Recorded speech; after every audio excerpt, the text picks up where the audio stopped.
안녕하십니까. 스포츠 경영관리사 두 번째 시간입니다.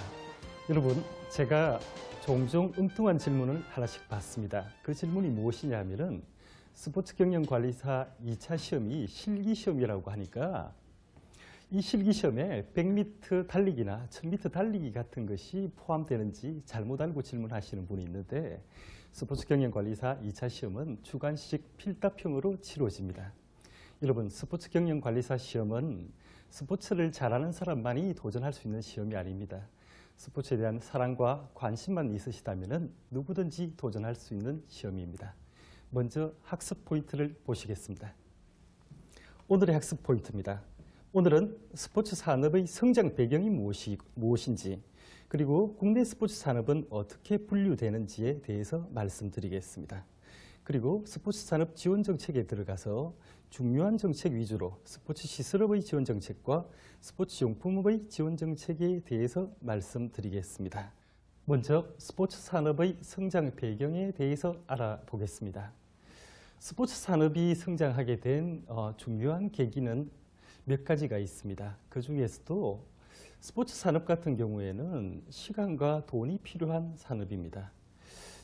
우리 국민들이 시간이 있고 돈이 있어야 어떤 스포츠 활동에 참여할 수 있는 것입니다. 그래서 그 시간을 충족시켜 주는 것이 바로 주 5일제 근무의 시행이고 확대입니다. 그리고 금전적인 부분을 충족시켜 주는 것이 바로 지속적인 개인 소득의 증가가 있다는 것입니다. 요 주 5일제 근무라든지 지속적인 개인 소득 증가라는 이런 표현들은 기출 지문에도 등장하고 있습니다. 여러분 꼭 주의해 주십시오. 또한 스포츠 산업은 스포츠 산업에 대한 고부가가치의 인식이 확산되면서부터 스포츠 산업은 성장하고 있습니다.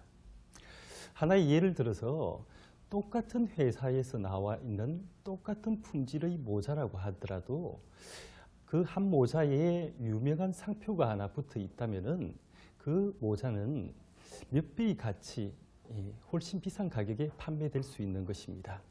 이렇게 스포츠 산업이 고부가가치라는 인식이 확산되었다는 것이 스포츠 산업의 성장 배경에 해당되겠고요.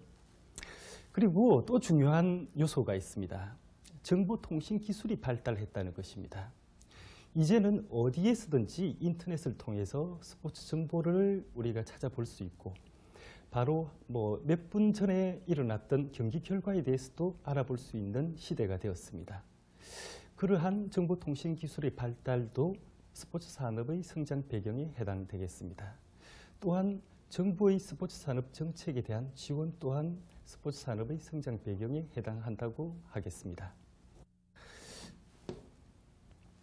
이번에는 국내 스포츠 산업이 왜 육성되어야 되는지, 그 육성의 필요성에 대해서 잠시 자리를 옮겨서 말씀드리겠습니다.